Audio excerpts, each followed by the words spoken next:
So, I do, before I forget, I do want to let people know that there is a code word for this session. So you can go onto the events page and enter that code word. So the code word for this particular session is Daily Tar Heel. So if you enter that, you can win prizes and enter the raffle. So I will suggest people to go check out all the other videos and enter those keywords for some prizes. So without further ado, we have Paige Ladisic from 1893 Brand Studio, and I will let her take over. Awesome. Well, I am going to dive right in talking a little bit about what we do and what we offer. First, my name is Paige. Like Abby said, I work at 1893 Brand Studio as the Managing Director of Sales and Strategy, which is a kind of clunky title that basically explains that I advise our students who work at our agency. I also work with our clients, and I oversee the sales of our services as well as the strategy of the services we offer. So boil that down, I help small businesses grow and I help them reach their customers and hit their goals. Before this, I worked in product management and audience for newspapers. So I came out of undergrad with a journalism degree and did a lot of audience and kind of strategic thinking for newspapers. I still do that, but do that with a little bit more of a marketing, communications, and technology lens. So at 1893 Brand Studio, we're student powered. So we are not a kind of hiring option, but we are, we like to think we are training students in workforce development specifically for marketing and communications. We use technology and modern storytelling strategies to launch social media campaigns, design and build websites, design marketing materials, logos, and branding. We create email campaigns. So if you've ever gotten like a series of emails from a store that really wants you to buy their product just in time for Christmas, we design campaigns like that for our clients. And we create advertisements to run in print newspapers and magazines. And we write and send out press releases for our organization. So we're really all around kind of covering all of our bases of communication to market our businesses and our organizations that we work with to help them grow.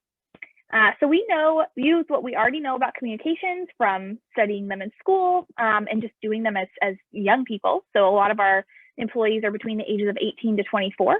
So we use what we know about technology, about communications to help small businesses, nonprofits, and government organizations reach people mostly in the 18 to 24 age group. So we know them best because that's the age group. And I say we, even though I'm out of that age group now, but that's the age group most of our employees fit in. So they kind of help use what they already know about themselves and their friends to build kind of communication strategies for organizations. So we train and teach kind of the next future generation of marketers. And we work with people like Alamance Community College. So we work with Alamance to collect potential students for the workforce development programs that Alamance offers. We work with Chapel Hill Tire, which is a car care center here in Chapel Hill, to help them reach students and make sure students know that they can get their car care done at a discount on campus. We work with Eyes, Ears, Nose, and Paws, which is a really lovely organization that pairs service dogs with students and other people in the community who need a service dog. We help them basically email their donors and talk to their donors in order to increase donations. We work with another nonprofit, Trees Charlotte, which they actually plant trees all over Charlotte, and we help them communicate with their donors to increase money that they can use to kind of protect and plant new trees in their community. And then we work with retail-based products like Raw Health, which is a startup out of Chapel Hill. They create kind of like an icy hot competitor, and we help them identify their branding, identify their ideal audience, and then reach customers.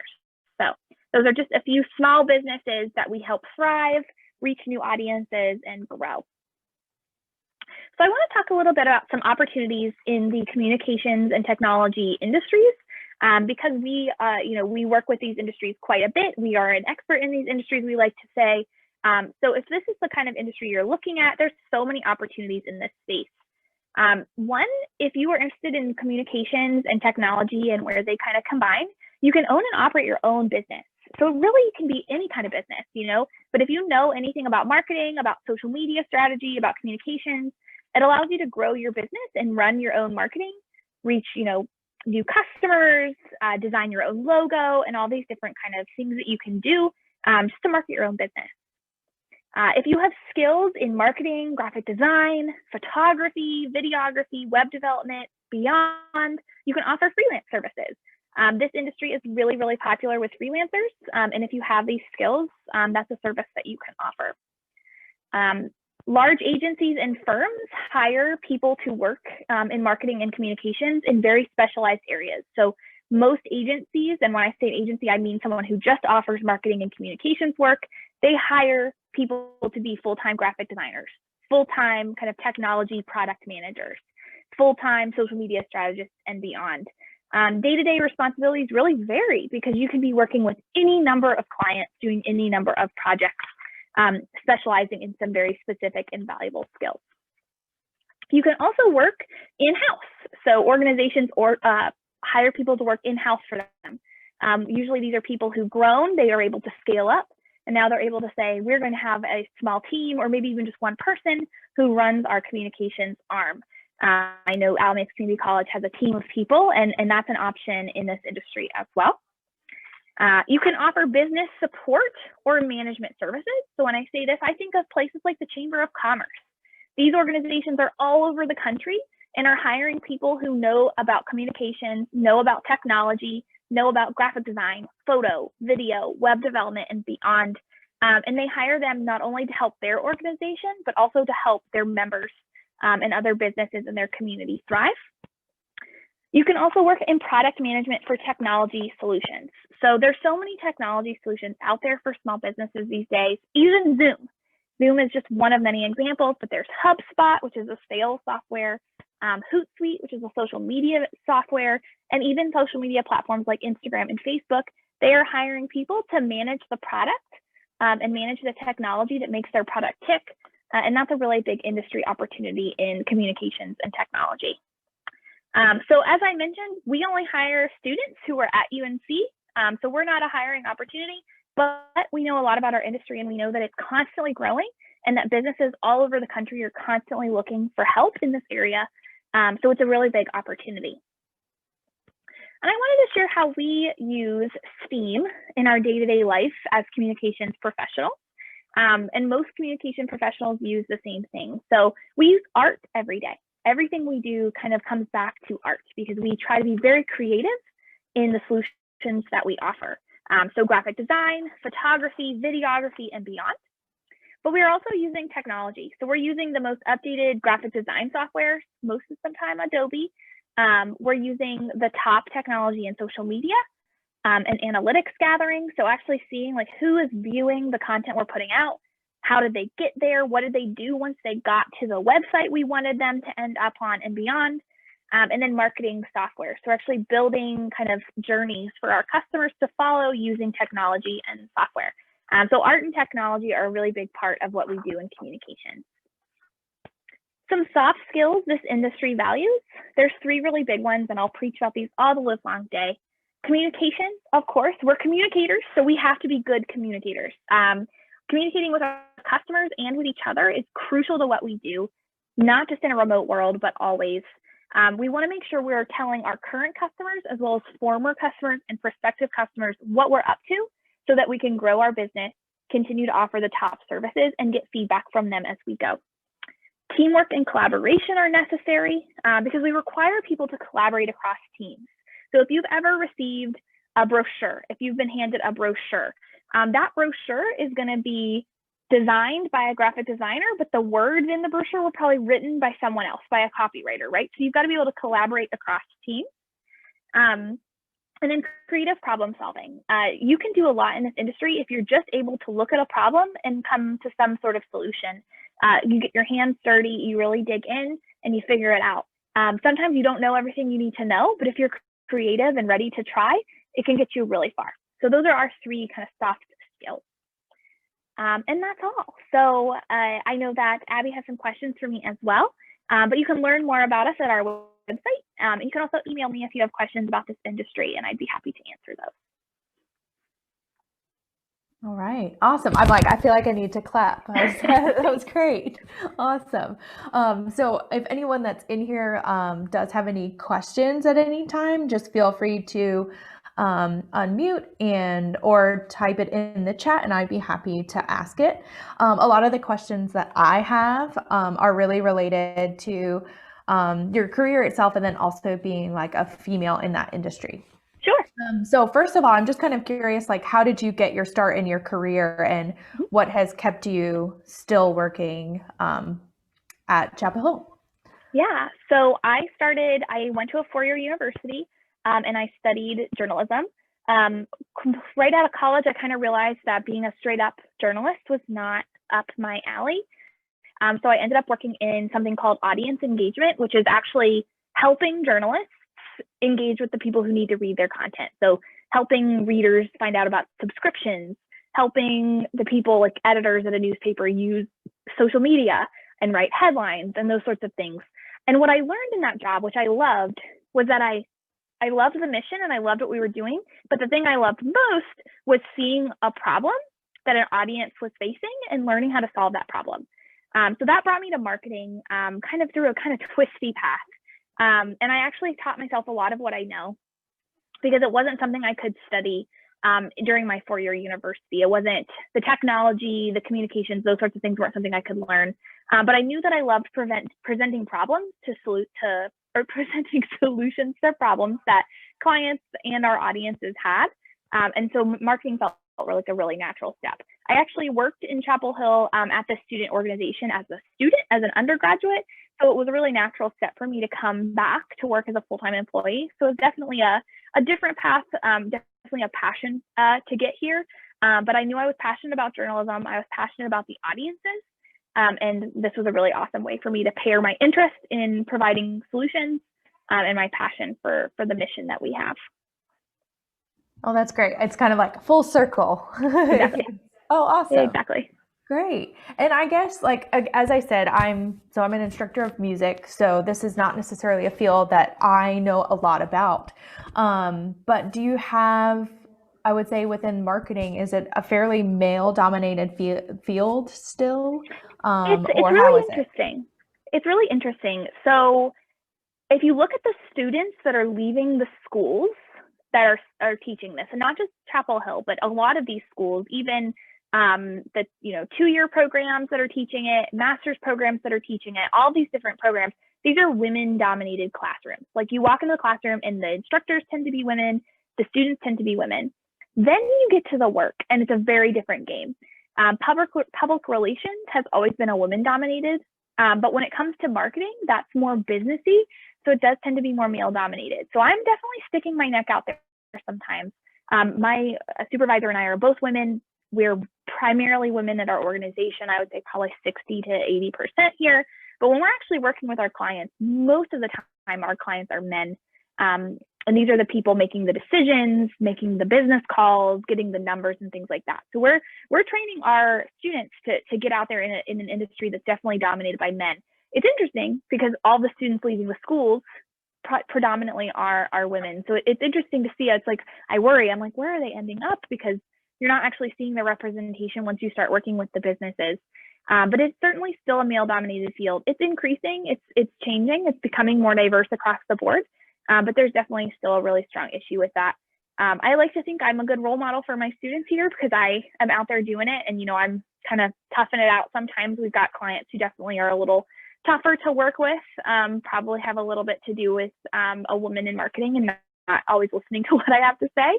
So I like to think I'm being a good role model for my students because we're out there kind of just banging around to get through it. But it's definitely got a lot of room to grow for sure. Oh, that's great. And actually, you mentioned, so your supervisor is also a woman. Yes. Would you say that like she has been a really helpful kind of mentor for you in this field? Yeah. Okay. Sure. And I would Yeah. say, So I've never. Oh, go ahead. oh no, go ahead. I I'll was have to a say I've follow-up. actually never worked for a man as a direct supervisor. So I've had, in college I had students I worked with, colleagues that were also men, but I've actually never had a direct supervisor who was a man.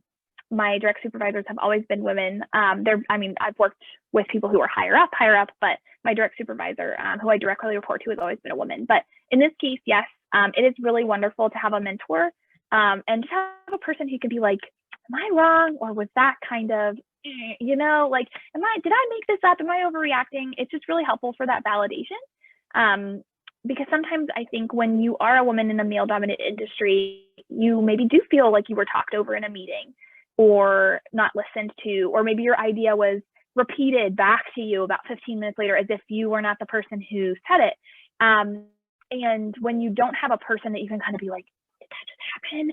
That can be really isolating and hard. So I've been privileged and blessed to have a person who, we have a board, we're a nonprofit, so we have a board of directors, and there are many people on that board. So I can kind of, send her a message and say, did that just happen? Did I, and that's really valuable, just to be validated and to be seen. And if I didn't have a supervisor and who could be that person for me, then that's where a really strong mentor would come in, which I've also been lucky to have and recommend finding. I know that the Wisdom program here helps students at Alamance find that as well. But yeah, no, it's very valuable just to feel like, you're not making things up. It's not in your head. There's a great value to that. Oh, good. And actually, my follow-up question was going to be like, do you have advice to find a mentor? Yeah. I mean, even if it's just finding somebody within your field, maybe you don't necessarily work with somebody, but maybe someone that has experience that could be just a nice talking person just to bounce ideas. Oops, sorry. Would be helpful, but just any advice you have in finding that, if you're not, like you said, lucky enough to have somebody already in the midst. So I think that the most important piece of advice I always have is, I think you'll hear from a lot of people who are seeking mentors or giving advice on mentors to just reach out to someone and ask to pick their brain. And I think there's a lot of value in that, but I think it's really also valuable to remember that women in male-dominated industries, we're doing a lot of emotional labor, right? So make sure when you're asking someone to help you that you are conscious of that emotional labor and you come into them ready to take advantage of whatever time they have for you, not waste their time, and get as much out of it as possible. So if you're not completely sure, you're kind of thinking, hemming and hawing that a person might be able to help you, I would pull it back and I would wait until you're sure. But if someone reaches out to you and is ready to offer mentorship and offer help, take it as soon as it's offered. Because we're moving fast. We're doing a lot of emotional labor. I mean, not to make generalizations, but women in our workplace, we're the ones remembering birthdays, and we're the ones taking notes in meetings, and we're doing a lot of that emotional labor. So whenever you can show some real kind of just activity, you're ready to jump in and take advantage of their time, with while being appreciative and being respectful of what they're already doing. I think that's really valuable. But as far as finding a mentor, there's so many places. I always start with professors and instructors. So finding someone who you vibe with. That's what my young students always say. Like, oh, I vibe with this person. If you find a person who gets along with you, laughs at your jokes, thinks you're smart, thinks you have potential, even if they were critical of your work in school, gave you a bad grade, that's a person who's trying to challenge you and lift you up. That's a good start. Maybe that person isn't going to be the mentor you need, but that person might know a person, and that person might know a person, and that person might know a person. So I always say start with the people you already know, and you'd be amazed at how far the network goes. I've got students in here who come to me and say, I really want to work in this industry. I'm not the person that needs to mentor them, but my best friend knows a girl who works at a company who could mentor them. And so nets are really, really wide, and I would start kind of with the people that are already in your circle and see where you can branch out from there. That's great advice. So I guess I have one more question for you. Sure. So what advice would you have for a young woman that's thinking about entering your industry for the first time? What sort of advice would you give them? They're fresh out of school. What should they do? Sure. So if you're fresh out of school, it's really just a matter of kind of, like I said, creative problem solving, kind of getting your hands dirty and getting in there. So looking for opportunities, sticking kind of your neck out. This is an industry that really does value, I don't want to call it aggression, because that's, of course, is kind of a thing that's rewarded in men and punished in women, but it's an industry that values persistence, because we move very quickly. Marketers, communicators, this industry moves very, very fast. We lose emails, making generalizations about a lot of us, but we lose emails, we lose track of things. Our priorities change from month to month. So maybe you reached out about a job in August. That job wasn't a priority in August so they kind of didn't get back to it, but you reach out again 2 weeks, 3 weeks later, suddenly it's become a priority. So if this is an industry you want to work in, persistence and just patience, those are really valuable things. Going the extra mile to kind of put yourself forward. I'm hiring college students, not recent grads, but 2 of the students I've hired most recently, I really truly just lost their application because I was busy. They kept emailing me and they didn't take no for an answer. And that made a really big difference. And they ended up on my team. They maybe didn't have all the skills that they needed. And it happened to be 2 young women of color, which I was really excited to hear from both of them as well. But they maybe weren't the strongest applicants, but they wanted the job and they showed that, and they reached out to me a lot. I may not answer all the time. You might think, oh, I'm bothering that person. If you're going to bother me, if I don't have the time, I just won't answer. Not to be rude, I just won't. But that persistence to come back in my inbox, to come back, give me a call, even show up at my office when we're not in the middle of all of this, that goes a long way. So if this is an industry you're looking at, just be ready that it moves quickly. You might get left behind if you're not prepared. So kind of just keep up with it, and be prepared to get creative. My other piece of advice is so silly sometimes when I say it, and I tell my students this: if you can do it confidently, you can do a lot in this industry. I do not know everything about this industry. You cannot. You cannot know everything about marketing. You cannot know everything about communication, strategy, social media, all this stuff. But if you can just kind of walk forward with confidence, you can figure a lot of it out. I work with a lot of clients where they'll ask me a question and I'll say, I don't know the answer, but I'm going to find out. And because I can do that with confidence, they trust me to figure it out for them. So you don't have to know everything. You just have to trust in yourself and your ability to learn it. So that's where I would say I would get started if I was going into this industry. That's awesome. Great answer. I love it. So I just wanted to open up, if anybody else had any questions for Paige. I think we've covered a lot of ground in such a short amount of time. I talk fast. No, I love it. Helpful. Yes. I'm trying to think if I had any other questions that I wanted to ask, but maybe just like one fun one to end. Sure. Do you have a woman that inspires you, and why? Let me see. A woman that inspires me. I'm gonna say, so I just finished reading President Barack Obama's memoir. I listened to it on audio. I really binged it. But I am so inspired by his wife, by Michelle Obama. I think she's just truly incredible for a lot of reasons. Her memoir is really powerful, but I really find it to be powerful that she does not think she can do it all. She knows that she can't, and she doesn't feel like she should have to.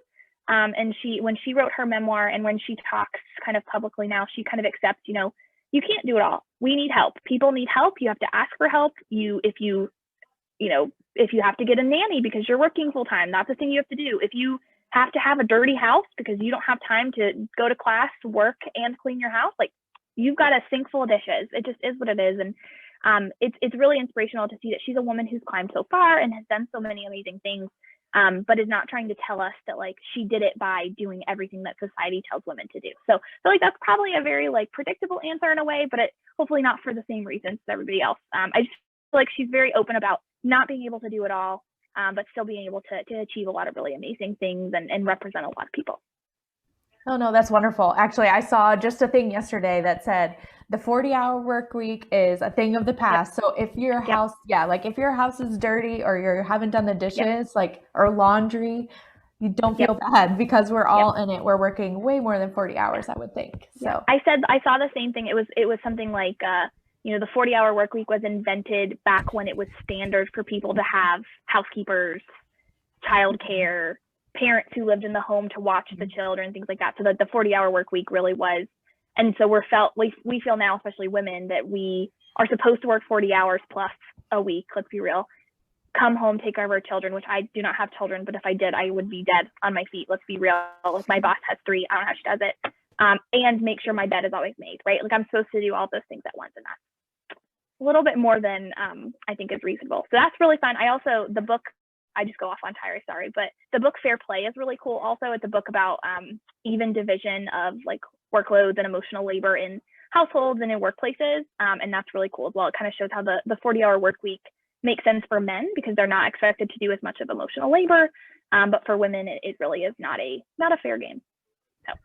No, but that's perfect. I'm actually going to be on a really long car ride next week, so I need some things to Yeah, binge. So this is fair play. perfect. Fair play. fan. All right. Yeah. Awesome. Well, does anyone else that's in here have any questions at all for Paige before we kind of wrap things up? I was like, if not, that's fine. And I said it at the beginning, but if you need the code word to enter some raffles and have the chance to win some cool prizes, again, the code word for this particular session is Daily Tar Heel. So thank you so much, Paige, for being with us today. Sure. And I think we'll wrap up, but thank you so much. Right. And Great. Thank you, Chris, for joining us in Trinity. Yeah, thank you. All right. Bye. Bye. Goodbye. Sorry I'm a little late. Oh, you're It's okay. fine. We're recording. You're all good. Oh, good. Yes, Because I you really can want to catch hear it what you later. had to say. Oh, Yes. thank you. I Yeah, just we got got out of recorded. class and I came home, so. Nice. Yeah. Well, it'll be recorded, so you can catch it later. You'll be able to watch it. Okay, great. Yeah. All right. Awesome. Thank you. Thank you. Thanks, All y'all. right. Bye. Bye-bye.